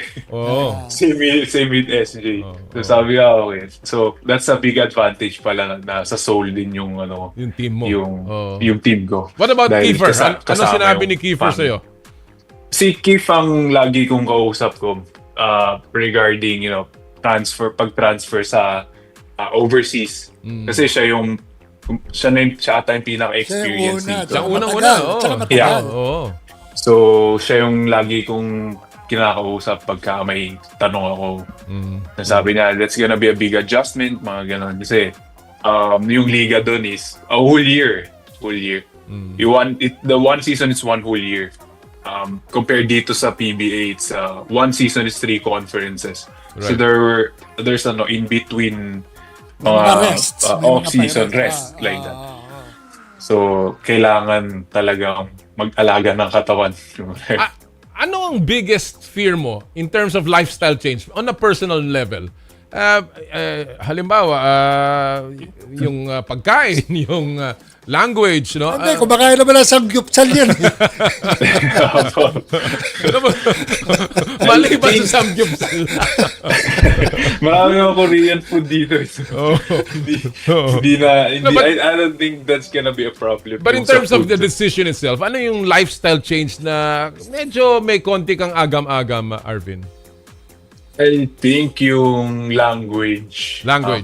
Yeah, kasi I heard hindi lahat ng Koreans can speak English or can understand.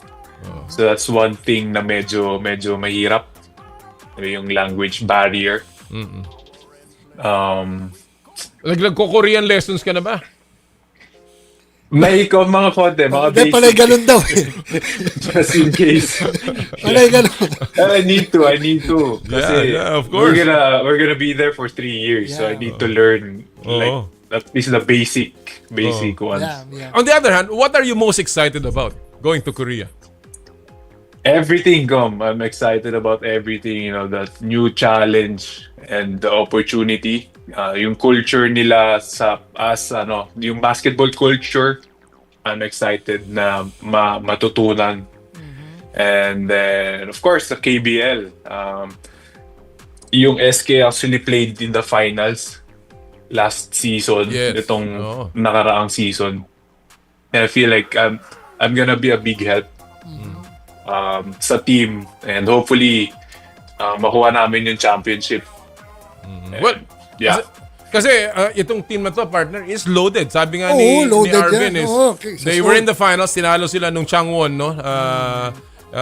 Sakers. And at the same time, this is a team that has the domestic MVP, no? Yung si An Yong-jun at yung foreign MVP na si Jamil Warney. I've seen Jamil Warney play sa EASL, and nakausap mo na ba? Have you talked to anybody in the team, yung coach? And what specifically are they giving you as a role dito sa team na to, Arvin? Hindi pa ako, man. Wala pa ako nakakausap na teammate ko. But ang lagi kong kausap is the president and the GM. The GM. And of course, the translator. Oo. Siya yung... Meron na bang role sila na sinasabi sa'yo here in this team? Anong magiging expectation nila sa'yo? Wala pa naman silang sinasabi sa akin na role. But, ang sinabi lang, just be yourself. And, I've been a pro for 5 years, so I think I'm not saying it's gonna be an easy transition for me, but diba, may experience na ako being a pro, so I can do, diba, I'm open for whatever adjustment I need to do. So yeah. Partner? Yeah, question, Arvin, no? So when will you leave the Philippines, and when do you start playing or working out with your new team in Korea? I'm leaving on June 15.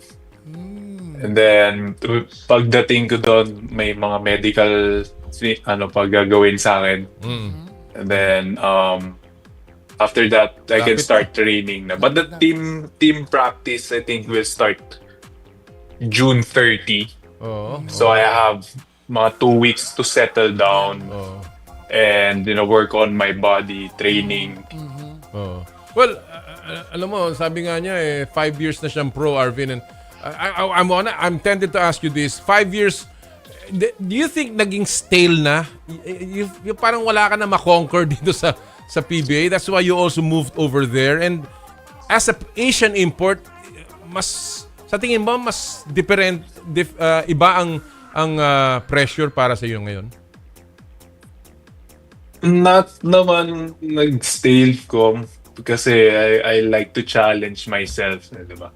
And I feel like every year that I played in the PBA, nag-improve naman ako. So there's always something that I achieve every year, diba? From basically a bench player or a young guy sa Ginebra, and then I played a bigger role the next year.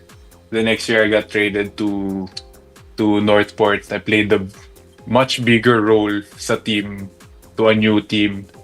Then next year I won a couple of awards, and then this recent season I got the best player of the conference. I got mythical selection. So there's parang every year my new challenge for me. I actually wanted to isang decision actually that almost made me stay is I really wanted to win an MVP here in the PBA. And I feel like this season is a big chance for me kasi I just won best player of the conference. Arvin, totoo lang. Sa totoo lang. So, inisip ko na if ever I play one more conference and I played better than the last one or same as the last one, I might win. Might have a chance to win the MVP, di ba? So, yun yung isang bagay na almost made me stay. But, yeah. Arvin, di ba, you were once part of the Gilas team, di ba? 3 years, you're 29 years old right now.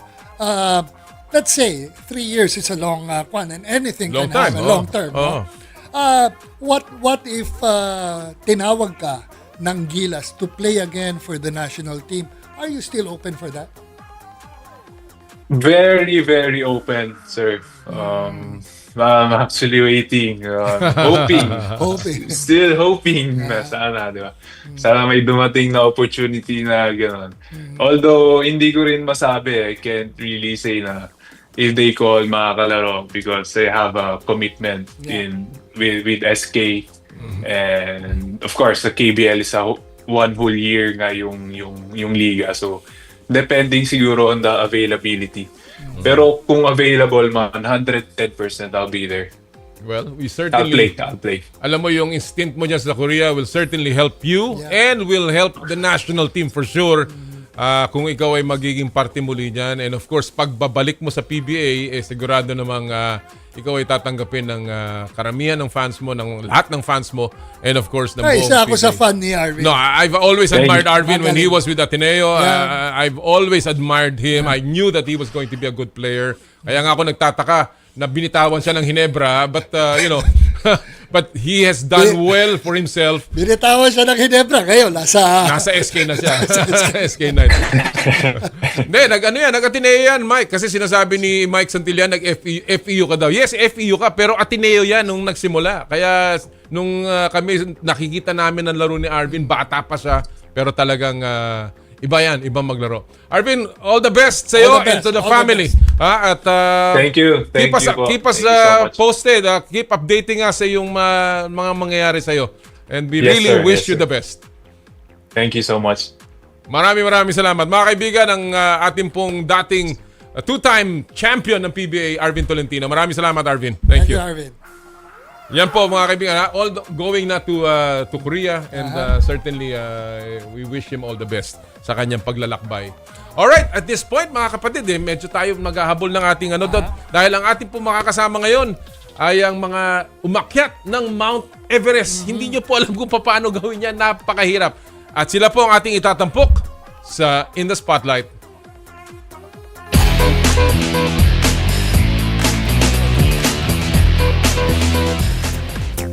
Ang kasama po natin ngayon mga kapatid sa In the Spotlight ay mga umakyat sa highest peak in the world mga kapatid and ang kasama po natin ngayon ay si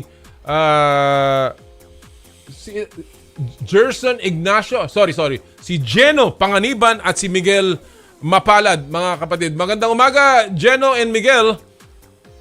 Magandang umaga. Yun. Good morning Kita sa inyo. mo naman, sunburn na sunburn. Hindi nag-golf yan. Nabilad sa malamig at mainit na araw. Tama ba yun? Congratulations muna. What an achievement mga kapatid. Jeno and si Jeno Panganiban mga kapatid at si Miguel Mapalad, they reached the peak on May 18 ng Mount Everest. And so let me begin with this. Gentlemen, ano naramdaman nyo when you got to the peak? 29,000 feet above sea level. Anong naramdaman mo, Jeno? Ako po, sobrang proud, sobrang saya kasi it's a lifetime achievement for us. And proud na we put the Philippine flag back on the global scale after almost 2 decades, no? Pero behind that pride and joy. Napakalamig po. Umabot ng -40, yung hangin more than 60 kilometers per hour, more than 70.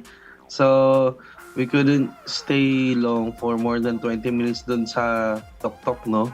So, kailangan din na namin bumaba kasi limited yung oxygen namin. Yun po sa akin. So you mean 20 minutes kayo sa tok-tok, di ba? Not more than 20 minutes sa tok-tok. Pero Yes. how many days yung inakyat yun? Ilang araw kayo doon na Miguel? Umakyat? Inabot kami ron ng 2 months. 2 months paakyat? 2 months? 20 minutes at ibabaw. My God. And how long did you prepare for this? Miguel? Kami ni Jeno, medyo matagal na rin kami nag-prepare. No? Siguro inabot kami ng more than 3 years since nung nag-start kami ng preparation for Everest. And nag-decide kami last year to climb Everest kasi last year magkasama kami ni Jeno, umakyat din kami sa Himalayas. And ayun, napagplanuhan namin, sige, let's go for Everest na this season. So, dahan-dahan yan. Umakyat muna kayo ng Himalayas, may mga iba pa kayong inakyat na bundok. Actually, that's what I want to ask, di ba? Para ba sinabi mo sa, di ba, may beginner, intermediate. Ito expert. So, the road towards Mount Everest, ano yung mga bundok na inakyat ninyo na leading towards Mount Everest? Meron ba kayong mga bundok na inakyat dito sa Pilipinas? Or ibang bansa? Ibang bansa. Jeno? Yes, no. Kami ni Miguel, nag-hike kami muna dito sa Pilipinas for physical fitness and mental toughness training. Kagaya ng Mount Apo, Mount Giting-Giting at iba pang mga matataas na bundok sa Pilipinas, no. Diyan kami na-mold and we tried na sa ibang bansa. Si Miguel kasi is a full-time mountain guide, so exposed siya sa international climbs, Kilimanjaro. Yes, mga ano pa ba, sa Mount Kinabalu sa Malaysia, Mount Yushan sa Taiwan. Yan, so na-expose na kami paunti-unti. Then nag-climb naman na kami sa Himalayas noon. Nagsimula kami sa Everest Base Camp, of course. Parang unang tikim ng Himalayas. Tapos meron siya mga katabing peak, no, mga 6,000 meter peaks. And just last year, Miguel became the first Filipino to summit Mount Amadablam, isa sa mga technical na bundok sa Pilipinas, and that's at 6,800 meters, almost 7,000, no?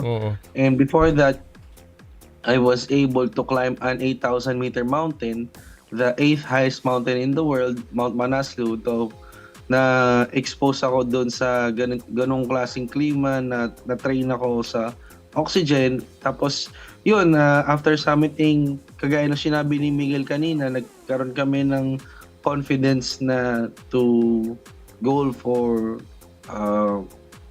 Mount Everest. Miguel, I wanna ask you, on your way up, kasi alam ko, napakahirap nito, and when we read about it, parang ang daling basahin, pero alam ko iba ang pakiramdam. Ano yung mga hamon na dinaanan nyo? Like pagkain, tulog, yung kahit banyo. Ano yung mga hamon na yan? Can you tell us about this? Kami mga ordinaryong mortal na hindi nakakaabot dyan sa tuktok ng mundo. Hanggang Forest Hills lang kami. Tama, no? Una yan, yung sa base camp, yung pagtulog, yung toilet, yung altitude, medyo mahirap kasi sa sabihin natin kahit sa base camp pa lang, medyo oxygen, mababa na ron. Yun yung pinaka challenge talaga sa high altitude. And then, yung lamig. Inabot kami ng 2 months, no? Ang temperature sa base camp naabot ng -17. So, nahihirapan kami sa pagtulog. And sa pagkain naman, yung summit assault namin, doon medyo talagang dieta kami kasi medyo mahirap din mag-toilet sa train paakyat ng summit eh. Kasi nakasuot ka na lang panglamig, hindi ka pwedeng basta-basta maghubad na lang doon. And Yung pinakamahirap ay yung acclimatization. Oh. Yan yung pag-adapt ng katawan natin sa high altitude. Yan yung pinaka mahirap na proseso ng pag-akyat sa 8,000. Wow. This I want to ask Miguel and Jeno and the rest of the mountain climbers as well, di ba? Dahil katulad ng sinasabi nila, golf is an expensive sport, di ba? Scuba diving is an expensive sport. Is this kind of sport an expensive one? Sigurado yan. Pero 'di ba, how can you sustain, maintain, 'di ba, equipment pagpunta sa training, biyahe, 'di ba? Paano nyo nasusustain tong ganitong na fund? Paano nyo napondohan to? Jeno. So it's a very expensive sport. Pero pag driven ka kasi ng passion mo, paghahandaan mo tama. And yung to give you a glimpse, yung permit pa lang to climb Mount Everest nasa $15,000 na. So dagdag pa doon yung pagkain, yung oxygen namin, yung logistics. Lahat. Equipment. Yung gamit namin, yung mountaineering boots namin, umabot ng almost $1,000. Yung sleeping bag, yung nakita yung pulang suot namin dyan sa slideshow, may down suit kami na kulay pula, yan, mahal din. So, ang daming yung mga maliliit na bagay na nagsasum up to a large sum. And itong funds na to, ito yung naging pinakamahirap na aspect nung expedition namin ni Miguel, kaya talagang iniporta namin yan, pinangarap at pinlano, and eventually nabiyaan naman kami. Well, we have about 3 minutes dito, and I wanna quickly ask you, Miguel. Napabalita na merong isa kayo, hindi nyo kasama, but merong isang nasawi sa pag-akyat niya sa Mount Everest, itong si Philip Santiago. And obviously, Pilipino yon na siguro nakasama ninyo. Kayo ba na-discourage dahil sa kanyang pagkakasawi while you were there in Mount Everest, Miguel? Nung time na yon, nung nabalitaan namin na yun nga, na may nangyaring hindi maganda sa isang kasama namin na Pinoy, paakit na kami ng summit push, no? Yung summit push, yan yung pinaka, kumbaga, parang last 2 minutes ng basketball. So, sobrang nalungkot kami sa nabalitaan namin. Pero yun nga, andito na tayo. Siguro, ituloy natin to kasi nung una pa lang, itong Mount Everest, alam na namin na talagang napakadelikado nito. Pwedeng sa amin dalawa mangyari ni Jeno or sa iba. Ayun, nilakasan na lang namin yung loob namin. Talagang natakot din kami, siyempre. Pero yun nga, nandun na kami sa pinaka, ituloy na lang natin at ialay na lang din natin ito para sa ating kasamang yun nga, nasawi sa pag-akyat. Alright, well, naabot nyo na ang pinakamataas na bundok sa buong mundo. What's next for you? Ang napabalita natin, itong 14 peaks na grupo ninyo, ang goal ay maakyat 14 peaks ng mundo. Ilan na ba yung naakyat nyo at what's next para sa team ninyo, Jeno? So, it's very exciting, no? And nakaka-proud na madami ng nakakaalam nung mission natin. So, and there's so much more to learn and there's so much more to climb. Ang next major project namin ni Miguel ay yung The Savage Mountain or K2, sa Pakistan. Savage Mountain. Talagang gusto niyo, meron talaga kayong death wish yata. No? You know, and I'm curious, maybe as a parting question dito for the two of you. Only 6 Pinoys have ever climbed Mount Everest. What makes you, kayo, mga katulad ninyo, want to test your limits? Put your life at risk para maabot yung mga ganyang klaseng Savage Mountain, Mount Everest. Miguel, ikaw muna, bago si Jeno. I got about 2 minutes here. Oo. For me, yun nga, since Mountaineer kami, no, yan yung number one goals namin. Number one dream yung pag-akit sa mga matataas na bundok. And of course, it's the mountain, the beauty of the mountain and the challenge. Yun po para sa akin. Jeno? Aside from the beauty and the challenge of the mountain, no, as a human being, parang I wanna do better by myself, na gusto kong i-test yung limits ko, kasi pag nasa-challenge ako, gagawa talaga ako ng ways to improve myself and to train, ganyan. So, and napakalaking opportunity to learn. Tapos yung mga experiences namin, opportunity din siya to share sa mga ibang tao. And I'm sure it's also because of the fact that tayong mga tao talagang kahit papaano, we're always looking for something to make our lives meaningful. And I think you've done that for yourselves and also for the country. You've made us so proud. So congratulations, Miguel and Jeno, sa nagawa ninyo. At sana'y ma-inspire ninyo ang marami pang mga Pilipino, hindi lamang umakyat ng bundok, kung hindi yung hamon sa buhay ay laging harapin. Maraming salamat, Miguel and Jeno. Thank you very much, Jeno and Miguel. Thank you po. And Congratulations. Ingat. Congratulations. Mga kaibigan, yan po si Miguel Mapalad at si Jeno Panganiban. Wow, what an achievement to just go up Mount Everest. Pambihira yung partner. Believe. Alright, bago tayo magtapos at bago natin i-announce yung mga nanalo po sa Joyride, gusto lang natin i-announce yung isang tournament na gaganapin sa Monday. Ano mga flash lang kagad, quickly. Sa mga na kinumbida dito, no, sa 100 Presidents Cup na gaganapin sa The Orchard Golf and Country Club sa Dasmariñas, Cavite, this will be on June 9. Dito yung mga top golfers at saka yung mga nasa mga presidente at CEO, no, in order to exchange ideas and branding of their companies. At kasali tayo doon, partner. CEO. Ako COO, child of owner. So, again, magkita-kita po tayo dyan maraming sa 100. salamat sa DOOH, ang Cup. Digital Out of Home Advertising, kay Arvin Caranza. Maraming salamat.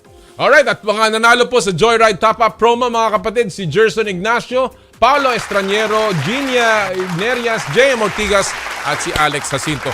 Thank you so much. Medyo nag-overtime tayo dito. Thank you so much for joining us in Power and Play. See you next week. At lagi po natin sinasabi, tuwing Sabado, bawal ang masungit, at sa lahat po ng ating gawain, ad maiorem Dei gloriam, all for the greater glory of God. Kami po ang 1PH Teleserbisyo para sa Pilipino. Susunod na po ang inay ko po. Happy sporty weekend. More power and more play.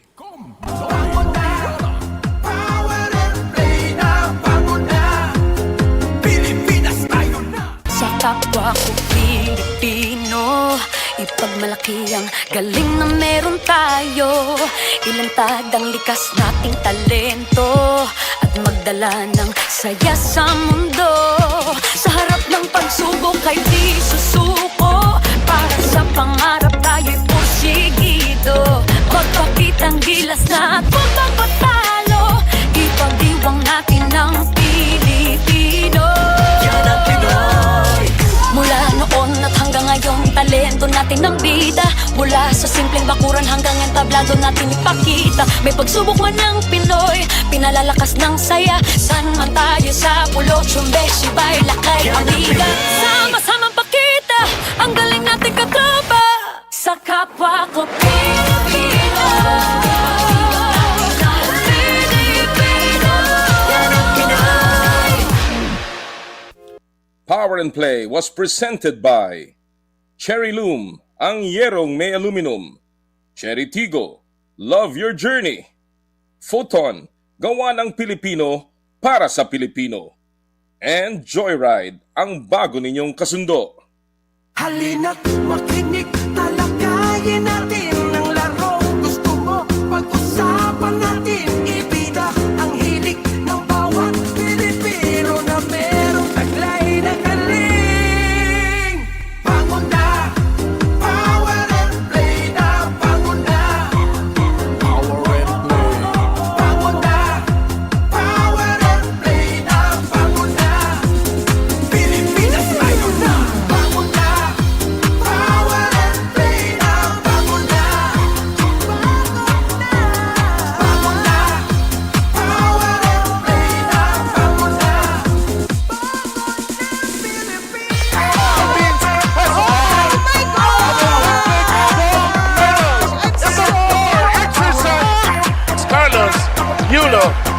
with 2 gold medals.